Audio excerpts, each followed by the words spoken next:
तर सिंधुदुर्ग जिल्ह्यामध्ये छत्रपती शिवाजी महाराजांचा पुतळा कोसळण्याची दुर्घटना आणि मराठा आरक्षणाचा वाद यामुळे कोंडीत सापडलेल्या महायुती सरकारनं गेल्या काही दिवसांपासून राज्यभर छत्रपती शिवाजी महाराजांचे पुतळे उभारण्याचा आणि अनावरण करण्याचा सपाटा सुरू केलेला आहे। सत्ताधारी पक्षांप्रमाणे विरोधकांकडूनही विविध ठिकाणी छत्रपती शिवाजी महाराजांचे पुतळे उभारले जात आहेत। अधिक माहिती घेऊया तर राहुल कुलकर्णी आमचे प्रतिनिधी आपल्या सोबत आहेत।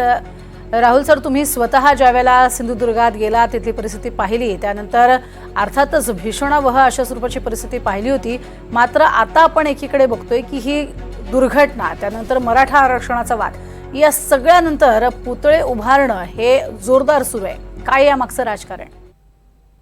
त्याचं कारण आहे प्रज्ञा की छत्रपती शिवाजी महाराज हे महाराष्ट्राची अस्मिता आहे आणि छत्रपती शिवाजी महाराज ही एक अशी आपल्यासाठी अभिमानास्पद गोष्ट आहे की सगळ्या राजकीय प्रवाहांचं एकाच विषयावरती एकमत होतं आणि ते म्हणजे छत्रपती शिवाजी महाराज। म्हणजे इकडे महाविकास आघाडीमध्ये जेव्हा केव्हा तुम्ही कुठलाही कार्यक्रम बघता तेव्हा त्याची सुरुवातच महाराजांच्या पुतळ्यांना हार अर्पण करून आणि छत्रपती शिवाजी महाराज, शाहू फुले आंबेडकर अशा पद्धतीचा उद्घोष करून होते। भारतीय जनता पार्टीचे सगळे नेते, त्यातल्या त्यात श्री देवेंद्र फडणवीस हे तर छत्रपती शिवाजी महाराजांच्या नावाचा जयघोष करतात, नंतर भाषणाला सुरुवात होते। शिवसेना ही मुळातच छत्रपती शिवाजी महाराजांच्या नावावरून अस्तित्वात आलेली राजकीय संघटना आहे।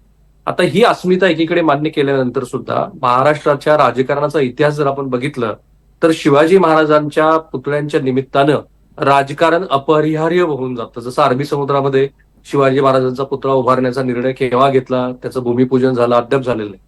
आता सुद्धा जेव्हा मालवणचा पुतळा पडला त्यानंतर किती मोठं राजकारण झालं, कारण ते शिवाजी महाराजांच्या पुतळ्याशी निगडीत होतं। आता तिथेच नवा छत्रपती शिवाजी महाराजांचा पुतळा येत्या 6 महिन्यामध्ये उभारला जाणार आहे। मुंबईमध्ये सुद्धा, महाराष्ट्राच्या काही ग्रामीण भागामध्ये सुद्धा असे पुतळे उभारण्यासंदर्भातली चर्चा होत आहेत, वेगवेगळ्या मराठवाड्यामध्ये स्पेशली। त्याचं कारण आहे जे मी म्हणालो तसं, महाराजांच्या पुतळ्याच्या निमित्तानं जे काही राजकारण होतं त्यातनं आपल्याला मतं मिळतात असा सर्वच राजकीय पक्षाचा समज आहे आणि तो खोटा नाहीये जर आपण आधीचा सगळा इतिहास काढून बघितला। आणि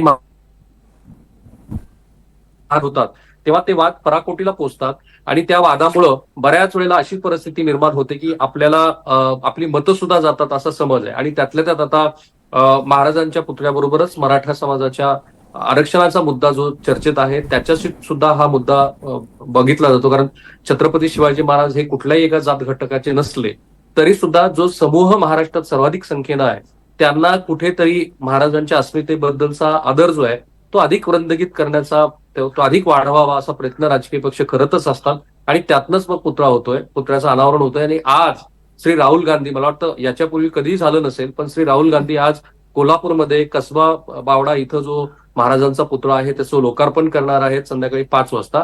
आणि त्यानंतर उद्याचा जो त्यांचा कार्यक्रम आहे तो संविधान संदर्भातला, म्हणजे जे पॉलिटिकल नेरेटिव्ह लोकसभेमध्ये महाविकास आघाडीला खूप हात देऊन गेलं, यश देऊन गेलं, ते सुद्धा त्यांनी शिवाजी महाराजांच्या पुतळ्याच्या पुढे कुठेतरी मागं सारलेलं आहे। आणि आज छत्रपती शिवाजी महाराजांच्या पुतळ्याचं अनावरण श्री राहुल गांधी यांच्या हस्ते होत आहे। त्याच्या आधीच मुख्यमंत्र्यांनी भव्य दिव्य पुतळा आपण मालवणमध्ये करू असं घोषित केलंय। खरंय, तुर्तास धन्यवाद राहुल या संपूर्ण माहितीसाठी। खऱ्या अर्थानं 18 पगड जातींना आणि सगळ्या धर्मांना एकत्र घेऊन लढलेले महाराज, मात्र त्यांच्याच या संपूर्ण जिल्ह्यामध्ये, या संपूर्ण राज्यामध्ये अशा पद्धतीचं राजकारण रंगताना पाहायला मिळते, हे विशेष।